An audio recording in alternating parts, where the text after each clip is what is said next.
We're so pleased that you've chosen to follow our AdoptED podcast. At MARE, we believe the best way to help introduce the process of adoption from foster care is through education, hence our cutesy little title of AdoptED. Today's theme is volunteer celebration.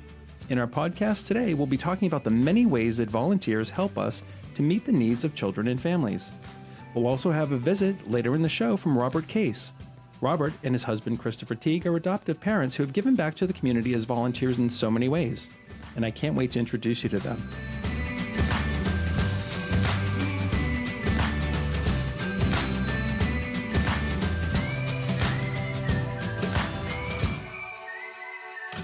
Without further ado, I'm excited to kick off the show with our opening segment called At the Table. Joining me at the table today is my co-host and Director of Family Support Services, Diane Tomaz. Welcome, Diane. Thanks, Joe. Glad to be here. So, Diane, in past shows, we talked about how folks can learn more about adoption and what the process is like, and we've discussed how to engage in the search process and how to choose your level of engagement. And I think those are all great learning opportunities. And I want to shift gears a little bit today. Since April is National Volunteer Month, and since we couldn't do our work without the help of countless volunteers and community partners, and since you help to manage a group of volunteers, as my department also does, I thought we could speak about the many ways that volunteers help us in our mission of matching children with families. How does that sound? Great. Okay.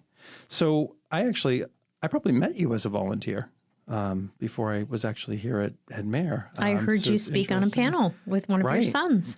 Yes, that's true. And Yes. I think I did some writing and did some op-ed pieces and was an experienced, family of sorts for MARE. So let's start at the highest level. Why don't I tell the audience a little bit about the wonderful volunteers who produce our videos and images of waiting children. We have talented people from all over Massachusetts. And this is a body of work that's changed a lot. You'll remember, how many years have you been here now? 8.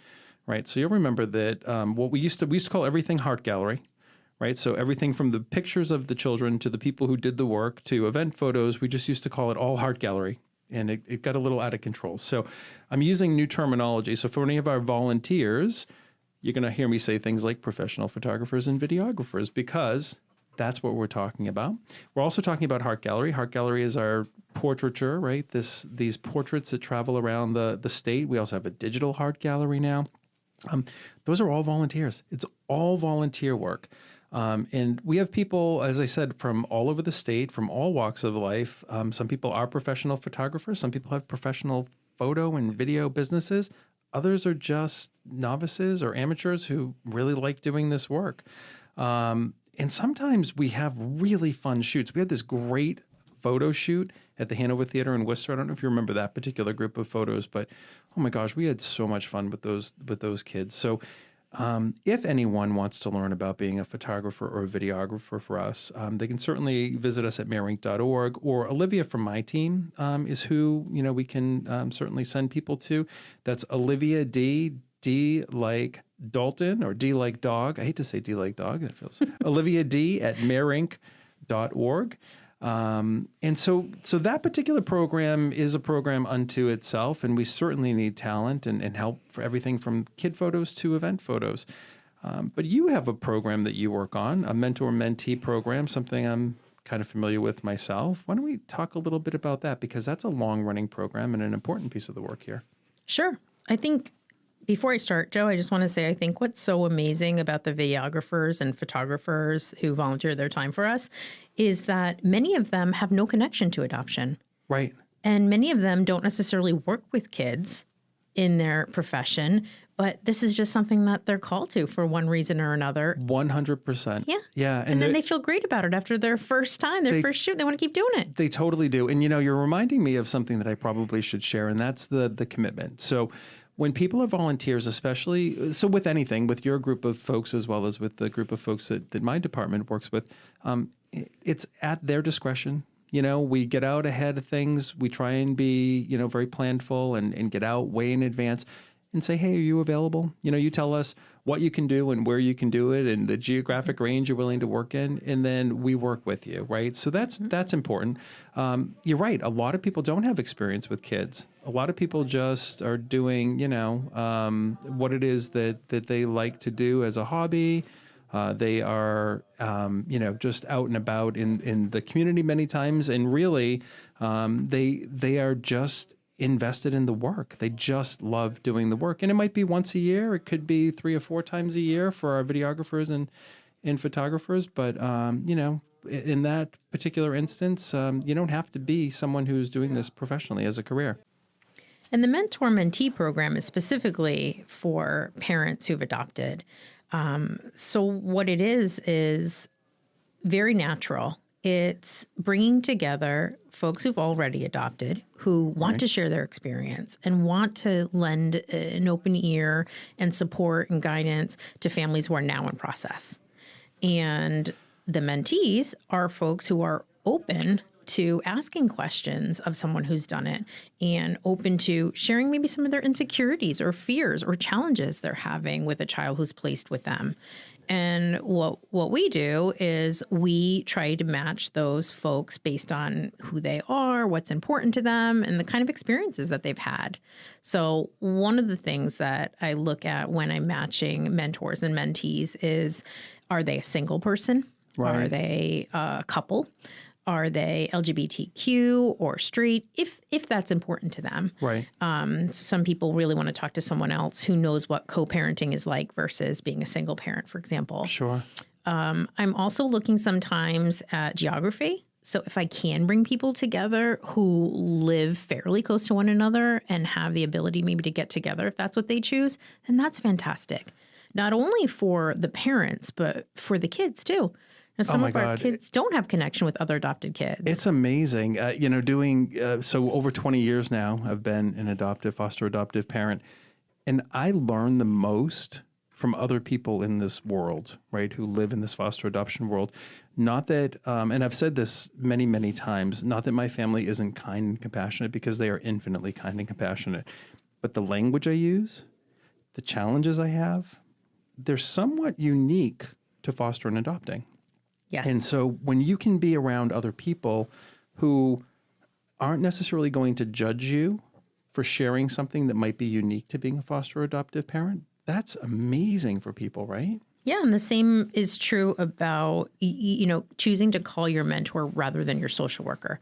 Your social worker is a knowledgeable person. Of course, Right. Your social worker has years of experience and could probably answer your questions, but your social worker is not living with a child who's been in foster care and raising that child. Right. And that's the difference of somebody who's an experienced adoptive parent. And that's what you're looking for sometimes is somebody who's actually been in your shoes and is going to give it to you straight, but also be sympathetic. Right. And that's one of the perks, of course, of the mentor-mentee program. But as I was saying, also for our kiddos, a lot of them are of a different race than their adoptive parents.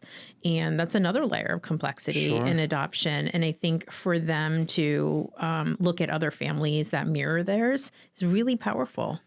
And to maybe have their own conversations with each other about race or about what it means to be part of a family where they're the only fill in the blank. Right. Something that's very nuanced and very different. We had Allie Weissman, Allie from MSPCC KidsNet. She was actually our first guest on the first podcast. And she talked to us about the family resource liaisons, right? In so many ways, a mentor is kind of like an FRL, but the way you're describing it now makes me think about it so much differently, right? So a family resource liaison is someone who is available to you through MSPCC KidsNet, who can answer questions and help you navigate the system. And mentor-mentees could be very, very customized, very specialized for your family. If you're dealing with interracial issues, if you're dealing with particular school-based needs, if you're, you have people in your fold, in your group who have all kinds of specialties. Right? Yeah. I mean, I don't want to make any promises I can't keep, but we try really, really hard to get as specific as possible. For example, I've had families where both of the parents were Asian, and the child that they're adopting is of another race. And they also, just to back up, they also have adopted a child prior to that from through private adoption. Okay. So now we've got all kinds of several layers going right? on. Yeah, and people just want to know, how have you navigated that? So I know what it was like to be somebody going through the private adoption process. Now I'm going through the foster care adoption process. They are very different in many ways. And now we have a child who was adopted privately who matches us in terms of race. And then we have a child from foster care now who is of another race. Yeah. And, how did you explain that to the kiddos? How'd you answer the questions? Right. Or how about the questions outside of your home, just from people in the community? How did you answer those questions? How can I prepare my kids to go to school and answer questions that come up there? And you have people from all over the state because geography plays into this too. I mean, obviously, I'm not committing you. Right. I'm not making promises on your behalf. But I also happen to know you have an extensive list. So, yes. But geography plays into this. Being in Newton may be very different than being in Springfield, or different than being in one of the hill towns, or different than being in Leominster. And so you have people from all over the state, really. Mm-hmm. And you can also reach out and we as an organization can try and find supportive people for families if they have very specific needs as well, right? Yes. Yep. We try to do that. We also have people who just had very different adoption experiences. So adopting one child and being a first-time parent, right, versus being someone who's adopting but has already raised 3 kids is a different experience. Sure. We've got people who are looking to adopt siblings and just want to talk to somebody about what does it mean to go from 0 to 3? Right. What is that going to look like? And they're all different ages. And what does a child look like at these different developmental stages? And older just kind of kids, getting a leg babies, up on that. I mean, Yes. any kind of Yes. nuanced way to look at this, can be supported. And you can come potentially to us for a mentor at any point in the process. So some people like to be really planful, and they might be at the very beginning stages of the process, but they want to make that connection early on so that down the road, when some more specific questions come up, they have somebody to contact and they already have that established relationship. Right. And then other people are sort of just trying to get through the process. And then when they have a child placed with them, that's when the questions really start to arise and they need somebody who's had that specific experience. Right. So it really does not matter what point you're in the process. And so part of those experienced families, I know for many years, you and I spent time together before we worked together, Jordan's Options, right? Yes. I would sit in the dining rooms. Anybody who's been to the Options event knows that that's an event where you can come as a prospect and learn about adoption from foster care, right up to and including matching at the event with a particular child, right? So I spent many years sitting in the dining rooms and talking to prospective families. Talk a little bit about experienced families and what they bring to the table and how they provide information and resources. Sure. I'm so grateful to them that they just give of their time and come to our events to talk to families in process. First of all, just their presence indicates to families in process that you will get through this. Right, you will right. survive and come out the other end. Look at me. I'm parenting. And not only am I parenting, I'm enjoying it enough to advocate for adoption Right. And to encourage you to do it too.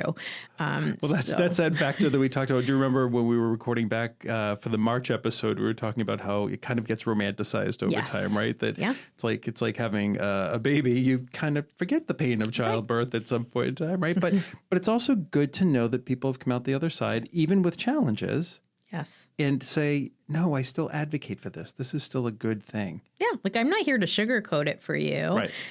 There are wonderful, wonderful parts of it, and it's so rewarding, and you're going to applaud your kids' successes when they happen, and that will be alongside the challenges that creep up. But here I am as a parent, and I'm glad I did this, and I want to encourage you to do it too, because I think you will too. Right.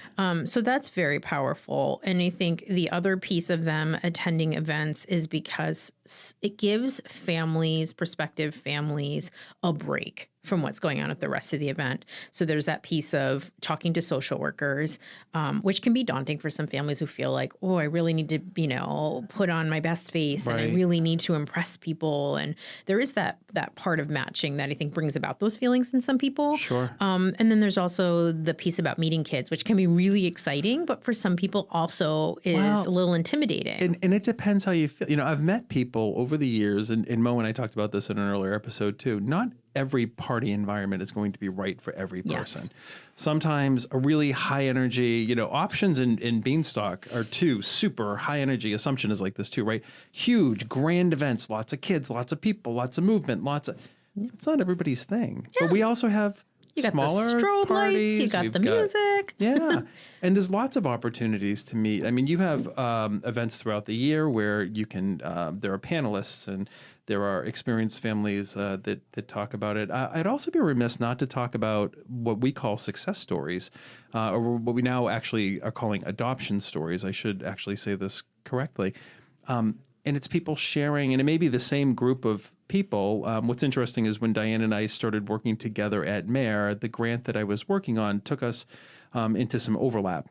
And it was an overlap in this area, right? Building relationships with people who can help to tell the story, to help connect people to the work. And so one thing that naturally evolved was there were people who wanted to share that publicly. And this is the same group of people. So Diane and I do share some folks. And so these adoptive family stories, may manifest themselves as a single story, but you also have a blog. Yes. Right? So you run the MARE blog, your team, sort of sources content and connects. Families sometimes share their stories on the blog, right? Yeah, which is wonderful. And this is a good time for me to say there's something for everyone.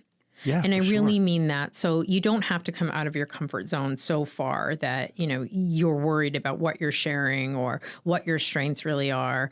There is something for you. So I had a family recently who I ran into, and she said to me, I'm so sorry. I promised you months ago that I would write a blog post. Right. And I was like, don't worry about it at all. I mean, it's real life. You get caught up. And you don't have to commit to writing a blog, because I think writing, has... I think it has its own level of anxiety that goes along with it. Exactly, for a lot of people. But here's the interesting thing. So Olivia, who I've mentioned from my team, in other episodes, and I mentioned earlier in this episode, in terms of the person who manages the photographers and videographers, our volunteer talent there, she or I or any member of my team is happy to help people with editing. We're happy to help people. You do not have to be, people will say to me, but I don't know that I write all that well. And I say, share your story, right? Yes. We can help you with the narration. We can help you do that. Not that writing's for everyone, and not that everyone has to go that route. We also, for our success stories, we do video work. You can go on the website and see the stories of families who've come out the other side, and you can see videos, right? Yeah. So there's all these ways in which people can do it. I would say, if people have a story that they want to share, I'm gonna put myself out there. I'll directly, right? So just email me. Joe S like Sam @mareinc.org. If you've got a story and you want to share, send it over, and I'm happy to figure it out. And between Diane and I, and we do this all the time, we try and figure out what the highest and best use of people's talents are, right? So maybe... And just to circle back to that family, I said to her, I do not want you to lose any sleep over that. Right. Would you like to do something else? And she said, I don't think I'm on your mentor list, and I'd be glad to do that. And it fantastic. Yeah, it's wonderful. I mean, I just appreciate when people want to give of their time and support other families in any way that they want to do that. And just to echo Joe's sentiments, I'm happy to share someone's story for them. And by that, I mean, people call me and we have conversations all the time about how things are going with their kids or things that have come up for them. And I'm glad to put that into writing for someone if that's easier. Yeah, that's great. You and I have had a great conversation, and then I'll just take some time and write that up for you. Yeah. And the point is that we're getting your story out into the world, and that's really what matters. As long as, and I think, and that's where the big benefit comes from, because I can tell you that when I started this process, and again, like this goes back a couple of decades, almost to the point where computers were just being invented, but they had been invented, but were just becoming common use. You didn't have an internet, and you didn't have all these resources. No email address. Oh my gosh, fax me. Could you fax that over to me? Or page me. I have to go. Right. Yeah. I have to go find a fax machine. No, but the point is this, there wasn't a free sharing of information. And today there is. And I think it's so important because what families say all the time is what I knew to be true. When I started seeing myself in others, I felt part of this process. Mm-hmm. Until that point, I felt very alone. Mm-hmm. And I meet a lot of people who suffer in silence seems so harsh, but who are very silent, who are very quiet, who don't really talk about the challenges. And that can be really hard. And that's why I love the mentor-mentee piece. Groups. There's a number of resource groups and other, agency options for people out in the community. Jumping on the blog and reading about other people's experiences is great. If you want to be a mentor or mentee, I would say, email Diane T like Thomas. So Diane T at mareinc.org. And she'd be happy to hear about your story and to figure out, how you can be connected with people. And you don't have to go to events. You don't have to. It could be as simple as just being a phone resource for somebody, right? And sometimes it's a one-time event. I mean, recently we had a call from a TV station asking for families who'd be willing to answer some questions about their adoption story. And so the commitment was really just for a couple of hours, one day. And so if that's something that's more doable with your schedule, that's terrific. We're always grateful for that. Yeah, and that's a discussion on media. And so we also, we have a number of interns here. Speaking of volunteers, we have fantastic interns. And so Olivia and one of my interns works on localizing people's stories. We try and make sure that across the Commonwealth, part of our advocacy is really just getting messages out into the community. So sometimes you'll see big events when we do National Adoption Day. We've got media coverage from all the news stations, and the Boston Globe is there, and the big newspapers are there. But that's one point in the year. We also like to just get stories out throughout the year and share successes and challenges, by the way. We're not about, and that's why we're adopting the language adoption stories as opposed to success stories. Success stories implies that everything's great, everything's rosy. As you and I have talked about in the past couple of episodes, not everything's great all the time, and there are challenges. And, so I think that's another thing that comes up. People will say to me, I don't think anyone would want to hear my story. Right. Well, you know what? They probably would, because if it happened to you, it's probably happened to somebody else.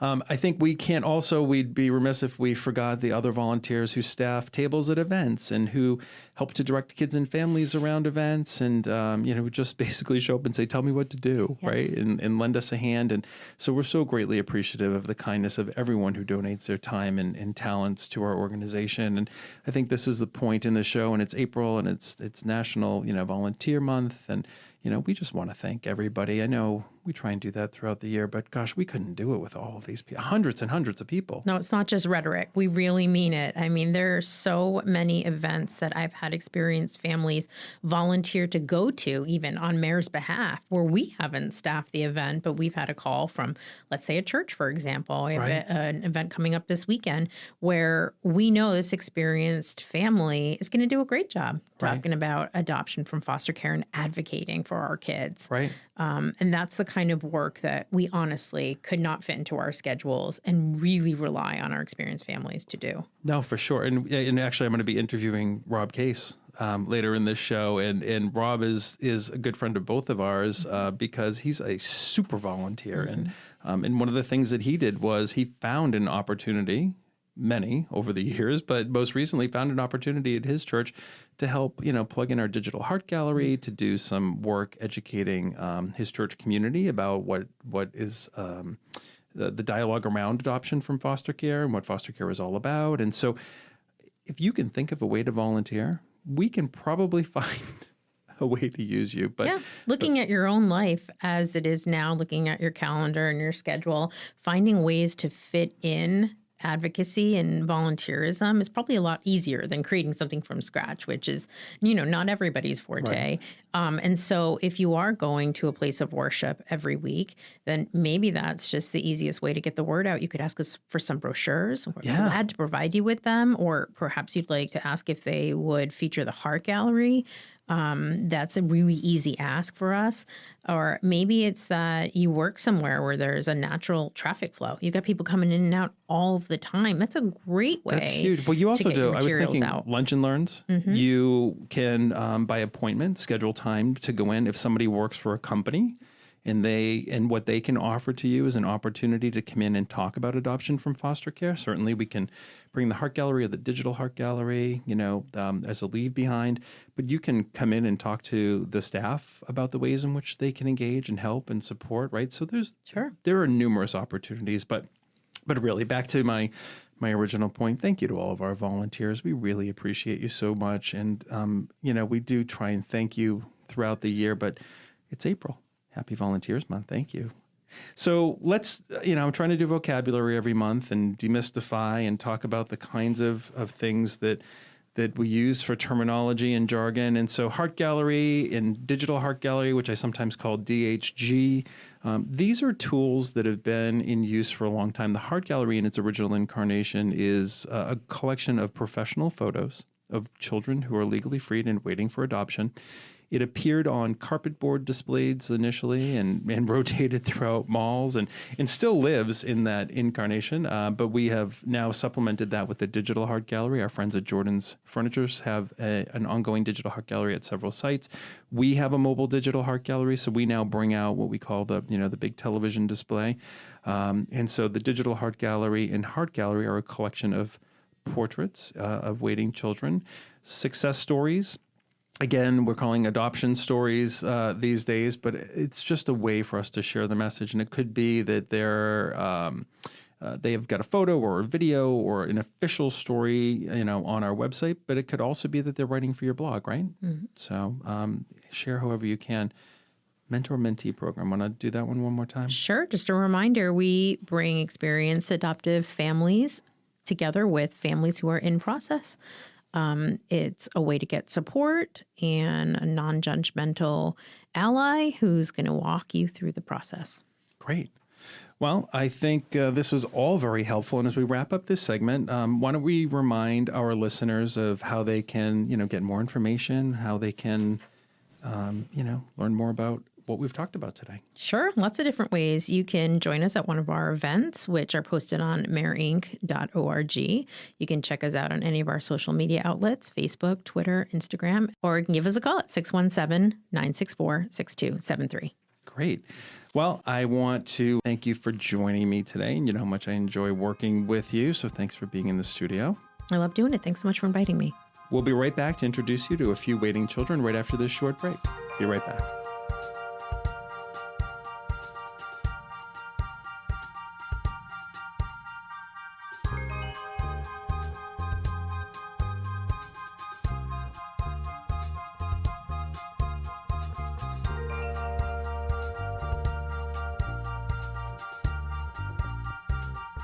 And now it's time to introduce you to some of our waiting children. Today, we'll learn about Ashton and Ezra. It's probably a good time to remind our listeners that they can find information about any of our waiting children at our website, mareinc.org. Simply click on Meet the Children and select Waiting Children. You can then search by a child's registration number or view waiting children or create a custom search. So Diane, why don't we tell people about our featured waiting children? Sure. Let's start with Ashton. He is 14 years old. His registration number is 6095. If you check him out, you'll see he's wearing this really cool Red Sox jersey. He's a teen boy. He's Caucasian. He's sociable. He's engaging. And he's described as being really mature for his age. He likes to have conversations and really engage with other people. All right. Yeah. So, if your strength is that you are looking to adopt an older child, right? Mm-hmm. There's a whole, I don't know if you remember the campaign for Adopt U.S. Kids and adopting older children. And, there was this funny running joke, well, they can help you mow the lawn. They can, but here's a kid who's social, who's engaging, right? Yeah. And who would fit into a family that has room for an older child, and maybe one of those empty nesters that we always talk about. Maybe there's some room there. Tell us more about him. He seems like a kiddo I'd want to invite to dinner and sit down and have a real conversation with. Okay. It sounds lovely. He also likes to play Legos and other craft toys. He likes to read, watch TV, and just explore. Okay. Yeah, he likes to socialize, and he likes kids his age, but he also enjoys the company of adults. Okay. So this is a good time to talk about. So we talk about strength-based matching all the time, right? So if I was a parent who liked to talk, right, and really wanted to have a kiddo that was going to be engaged, this might be a good match for me. Absolutely. He's in middle school and has hopes of attending college in the future. That's great. He does well. Goals. Yeah, does well academically and benefits from some extra support at school, but he really works hard and wants to do well. His social worker believes he would do best in a family that likes to spend time together. So again, going back to what you were saying, family. Joe. Yep, loves that. He's your kiddo who's going to join you at the dinner table and tell you all about his day. Right. He likes playing games. He wants a family that's going to encourage him. And that really promotes family time. So those of you who already have a close-knit family or would really like that, then this might be the child for you. Ashton is legally freed for adoption. He's looking for a home where he could be the youngest or only child. He has an older brother, though, that he'd like to continue to visit, and some extended family members with that he'd like to remain connected with. Well, that's a nice thing to think about, and you have to be open and willing to do that. But we ask parents to be open, or prospective parents to be open and willing to have relationships, because it's part of our construct here in Mass. Open adoption is, I think in our last show we were talking about types of adoptions and saying how even in domestic private adoption, how open adoption has become, so it's the norm. It's the norm, right? And so here's a kid who, has some family that he needs to stay connected to, but that's part of the norm, and I don't think that's a huge ask. And certainly a kid who seems to bring an awful lot to the table. And if you're the kind of family that likes to sit around and have conversation and, be involved as a family, it seems like he would fit right in. And you said he has to be the youngest? That's right. The youngest or only child. And this is not a deal breaker, but he'd love it if you had a dog. Oh. Or be open to getting a dog. Okay. All right. That's good. And so Mo and I have talked about in the past why we say what we say about family constellation, why we say about child placement. This thought that's gone into this, right? So just read that for what it's worth. People can always ask, right, if they want to know if a child will fit within their current family construct, for sure. But those are there as guidelines. Yeah, and the nice thing about older kids is they tend to attend our adoption events. Right. And so you could really meet Ashton or an older child like Ashton in person, spend some time together. Yeah, and because they're older, they understand what's going on. They understand, what the end goal of all of this is, right? As much as we talk about, Mo and I talked about the fact that these are just big play events and they're fun for kids. But we do have some teen events and they're very different, and teens are very much a part of the process. So you could certainly meet him. And who else are we talking about today? Well, I was going to say one last thing that's important, Joe, is speaking of giving kids their own voice, Ashton has a Wednesday's Child video, and it's up on our website. So if you'd like to hear him in his own words, you can check that out. Great. Our other child is Ezra, and Ezra is 13 years old. She's of Cape Verdean descent, and she's usually laid back and quiet until you get her talking about her favorite topics. You want to guess what they are? Cooking. Nope. Anime and the Robotics Club. Oh. I know. Okay, cool, right? Yeah. So if you're into anime, if you're a family that, kind of is tech savvy and you like everything tech, Ezra's a good connect. Or if you're not, she can help you. That's true. She can take care of that for you. She also enjoys reading, writing, drawing. She has a great imagination. She writes her own stories. She also, those who know her would say she really loves to please others. Okay. She does well in school, and yay, she's recently been on the honor roll. Good job, that's Ezra. Good. You know what? That's a way to attest to the fact that you've been doing well in school, right? Yep. When you hit that honor roll. Ezra is legally freed for adoption, and she's expressed that she would like a mom in her future family. Okay. Her social worker believes that she would thrive in either a 1 or 2 parent family, and her worker would like to prioritize families with at least 1 female. So she's really listening to what Ezra has to say, and that's important. It's also important that Ezra's future family be open to maintaining contact with her siblings who are placed separately. Okay. So somebody who's really opening to scheduling and making that happen. Right. And again, that whole idea of embracing the past and keeping children connected to their past, so important. And particularly siblings Right. who often have, they have a shared history. Yeah. And they can't always necessarily be placed together for a variety of different reasons. But having a relationship isn't always a bad thing. That's right. So. And kids are reliant on adults to make that happen. Right. You know, at an age where you're not able to drive yourself somewhere and get yourself somewhere, they really need the adults to step up and help them make that happen. And we tell people that in the bios because we want them to understand from the very beginning what the expectations are. You know, I don't know if it was earlier in this episode or last month when we were talking about map class. And, you know, so every once in a while, I'll have a family who says, oh, I'm afraid of having to have a relationship with a biological family, or I'm afraid of what might happen if the children, you know, are connected to their past. And I always say, I don't know what you say to people, but I always say it's important. It's part of their history. It's part of their continuity, right? Absolutely. Regardless of what happened. Kids will tell you that. Yeah. Regardless of what happened, it is part of their past. We can't just erase it.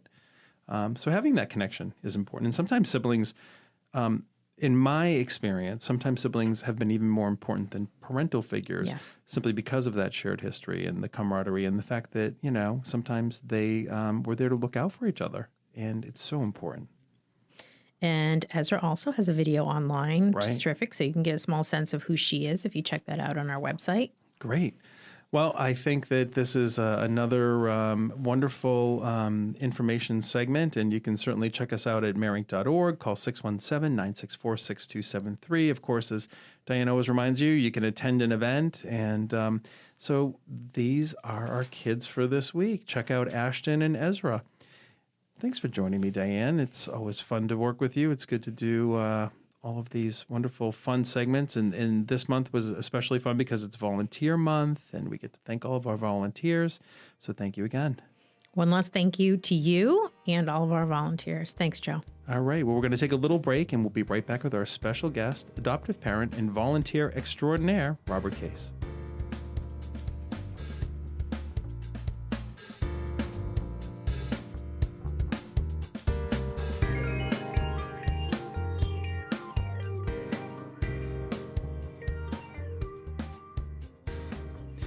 So, Jeremy.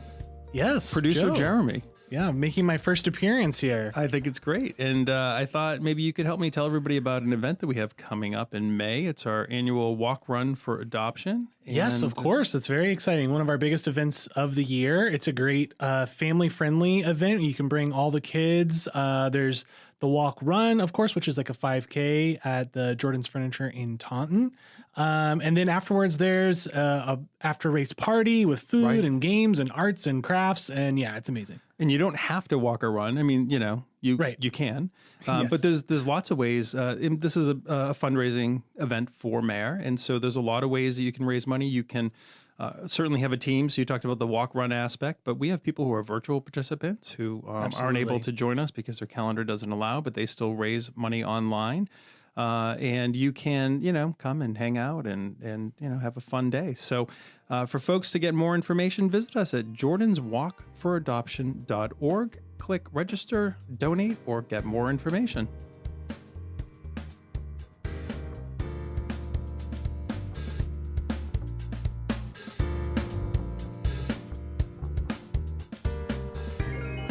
So I'm joined here by Sarah Baldiger today, who is the co-founder and executive director of Rise Above. And Sarah, I understand you have an event coming up.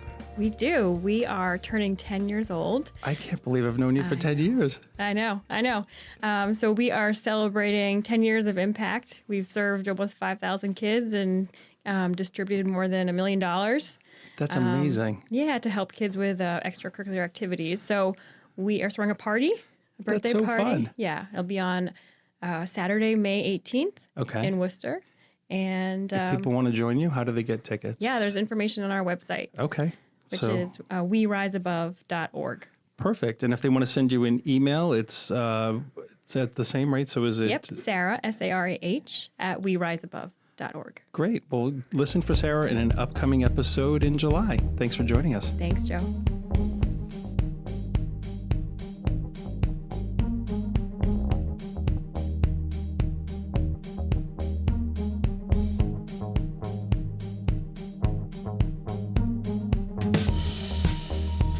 Welcome back to AdoptED. This is our Adopt Talk segment where we get to meet community members who are involved in the foster care and adoption process.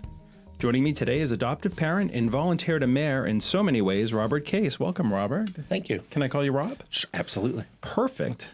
So we're going to talk about volunteering. This whole show is about volunteering this month, and it's Volunteer Appreciation Month. So when we talk about volunteering, though, I want to kind of start before we talk about volunteering. Let's talk about you and your family. Tell me all about what's going on, and you're an active adoptive family. Yes, we're actually going through our third adoption currently. Still in the process for that, waiting to finalize. The first two, I say it's two adoptions, but it was a sibling pair that we adopted first. That was finalized about almost 3 years ago now. Time has flown. Time has flown, right? It's gone by very, very quickly, and the kids are growing up very quickly. So we're just waiting on a date to finalize the third, and I think that's going to be it for us. You're gonna stop? We're a little bit, compared to other friends and people that we know, I say we're the underachievers. Well, I was at 3 at one point too, Rob, and you know what? 4 more later, I finally did stop. If we hit that Powerball, I am totally open to it. I love it. It's just one of those things that we know our limitations. Sure. So. No, I think it's great. So in the spirit of full disclosure, I've known you for quite some time. We actually connected through an adoption support group, I think, initially, and we got to know each other through Mayor. And during that time, I've seen such an amazing commitment from you. That you've done so much. I probably knew you also in the beginning, probably as another volunteer to Mayor, right? Because I think we were probably bumped into each other at events. And but tell me why Mayor, and specifically why volunteering at Mayor is important to you. Well, adoption has always been a big part of our lives, obviously, and it's something that I like the aspect for us that we are helping children right here in Massachusetts. Right. So my husband is a former attorney and worked for the district attorney's office in Suffolk for a number of years. And so he had exposure to the juvenile side of that a little bit. And so it was something that we always wanted to do. He come from a very large family. Right, I remember that. And then it was just my sister and I, so we kind of settled right on the middle with 3 kids. Right. But so it's something that it's just been very important to us to be able to open our homes and our hearts to help these kids to thrive and to and you said, hey, other people should know about this too. Yeah, so absolutely. Let's help to share the message, right? Yeah, absolutely. We talk at a number of events. There's all kinds of things that we do and talk to people about adoption. Yeah. We've actually had several of our friends end up adopting because of talks that we've had with them, both privately and at events and things like that. So. And I think that's how I got involved initially is volunteering and certainly in terms of what you do, you've done so many things. So if I go through the list, you are an experienced family who shares information with other families at events. Absolutely. Right? You function that way. You've been mentors and mentees to other families as they've needed some level of support. Mm-hmm. You are a success story family. People who are familiar with Mayor know that you did a video with us. It's been about a year and a half or 2 now, right, since we did your video, right? Yep. So you share your information there. We have a success story overall with your family, right? But most recently, you also said, hey, what other ways can we work together? And so through your parish, right, through your church connection, I don't know, it was maybe late last year, late last year, you said to me, I'd like to talk more with my congregation about this. I'd like to. So you're actually coming to us with ideas now, which I think is fantastic. We have a new digital heart gallery that we've been trying to promote. And we're part of that as well. You are part of that initiative. So I guess, we can talk about all those other pieces, but then there's hey, I've got this idea. And then even more recently, you said to me, hey, within my city, right? There may be opportunities, right? So let's talk about the church thing first. Okay. Tell me what the inspiration was. Tell me, I know you're very plugged into your church community, right? But, I am, yeah. But how did that conversation go for somebody who, like you, is part of a congregation that may be, open to the idea of promoting adoption from foster care? How did it go for you? What would you share with somebody who has those aspirations? Well, for me and my husband Chris, it was a very easy conversation. Actually, after our, I guess, regular church service, we have what we call a second hour series, and it's just kind of like topics that are important to they range anywhere from social justice to homelessness to hunger to all kinds of different topics. And it was actually our associate pastor that asked us if we would be willing to talk about adoption and kind of like how that's affected our family and what's going on. And I guess it was, Chris and I have been members of the church for a number of years, and it was just kind of like, I don't think everybody really knew all the details about what we have to go through the process and how emotional it can be, how long it can take and things like that. So it really gave them an opportunity to kind of open their eyes a little bit about the actual process of adopting through foster care. Are there other families within your other congregants, parishioners, within your church who have adopted or for whom adoption is part of their world? No. Actually, there's one other family, but their daughter is much, much older now. She's she's off at college currently. Okay. So he also presented a little bit about what his family's experience with adoption, but this was a number of years ago. Gotcha. So we kind of did, and this is how it's changed and what it's currently like in the process. He also did an international adoption. I was going to say, there's so many ways that adoption can happen, and oftentimes, as I've gone into various communities, faith-based communities included, right, people have a very diverse lens on this, and foster care from adoption is, in my estimation, right, just from the stories that have been shared with me anecdotally, is probably somewhat misunderstood. We get lumped in with all adoptions. One of the interesting things about adoption from foster care in Massachusetts is that it's free. Right. And people's immediate response to adoption of any type, including foster care adoption, is that it's expensive. So there's all kinds of hurdles. Just even before you start the conversation, people have it staged in their mind that they may be, they may have the cause in their mind as something that's important, but they may think that there are barriers that are already beyond them before they even start to ask questions. So, I'd be interested to learn what kinds of interactions you had, what kinds of questions you had as you were working with your faith-based community. That was definitely one of the questions, like, how much does this cost you guys to do? How much does this cost you to take care of the kids? Just to kind of get a sense. And because, there's therapy visits that we go to weekly with 2 of our children, and the healthcare aspect. You've got 3 kids, and so it's all this extra money, and how do you do this? But it was also from a point of concern where people are like, can we help you? What can we do to help you guys to make it easier on your family? So that's what's nice about being part of a community, right? Of any sort. It came from a very compassionate place, and but they were very interested to hear how the state deals with adoption, and so they were. I think their eyes were opened a lot to about the cost and some of the, I guess you would say, benefits that you receive as adopted through foster care, and they were very pleasantly surprised, I think, and so a number of people were like, and so we kind of left it open-ended. If anybody ever wants to talk to us, if anybody wants information, let us know. We know the people to put you in touch with, right? And And we shared the Digital Heart Gallery. So the Digital Heart Gallery, for our listeners who may be just joining us now or who may not remember from prior episodes, is the more modern version of our Heart Gallery. Our Heart Gallery, for anyone in the know who's been with us or following us for many years, is a sort of, I call it the analog carpet board display. It's portraiture of children that hangs on a carpet board or sits on an easel. But the Digital Heart Gallery is what some people may have experienced if they visited some of the Jordan's Furniture locations.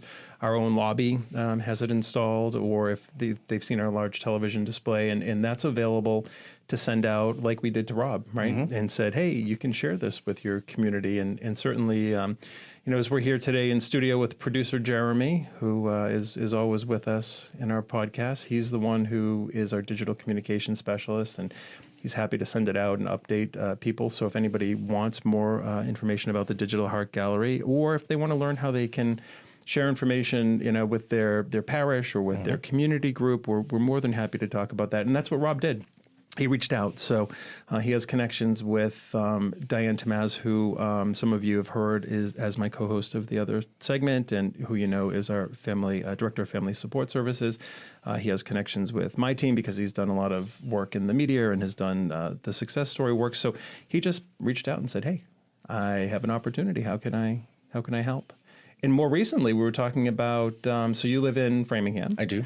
Yeah, and you have some plug-in to some civic work in the community, and you had an opportunity to think about how we could plug into the community too, right? So, yeah, it was something that I wanted to look at because a lot of the foster care process is kind of state level, but I wanted to look more into what we could do as a local level, and how the city of Framingham or any city could really try to support adoption and kind of promote that a little bit. And there's so many ways, and so for the sake of repeating the conversation that I had with you, just in case, because I think this is a good way for us to help people sort of ideate and think about how they could get involved, right? So what I said to Rob was, we've got a couple of communities every November that we have a National Adoption Month proclamation in. The city of Springfield happens to be one. Our thanks to Mayor Sarno and his team for hosting that. We've worked up north. We've worked throughout the state and wherever there's interest.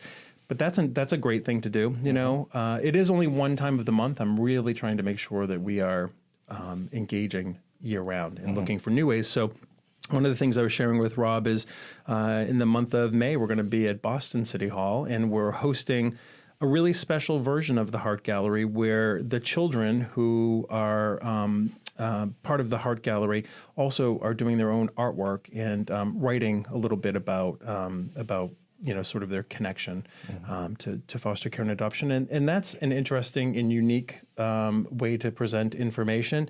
And that came from a conversation, with that particular administration. So there's always ways that we can make this work. And I think, within your community, we talked about a couple of different things that we could possibly do. We're always up for education. And my team and I are always interested in thinking about and talking about any idea. We can't promote this enough right now. Absolutely. There's about 1,100 kids waiting in foster care for an adoptive connection.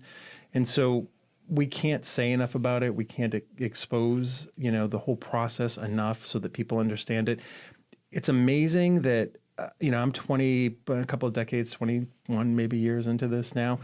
And I've lived in it for a long time, and I've never forgotten I was promised myself I wouldn't forget what it was like when I started. And I've always tried to remember that as we do this work, which is hard because, we do quite extensive promotion of foster care adoption. And so, sometimes you get a little bit away from that. And I always try and bring myself back to that baseline because there's so many people who just don't know. Right. I meet people every single day who want to learn more, and who, when they do learn more, even if it's not for them, know somebody who potentially might be, a good connect to foster care adoption. Absolutely. So I would suspect it's the same for you. But tell me, tell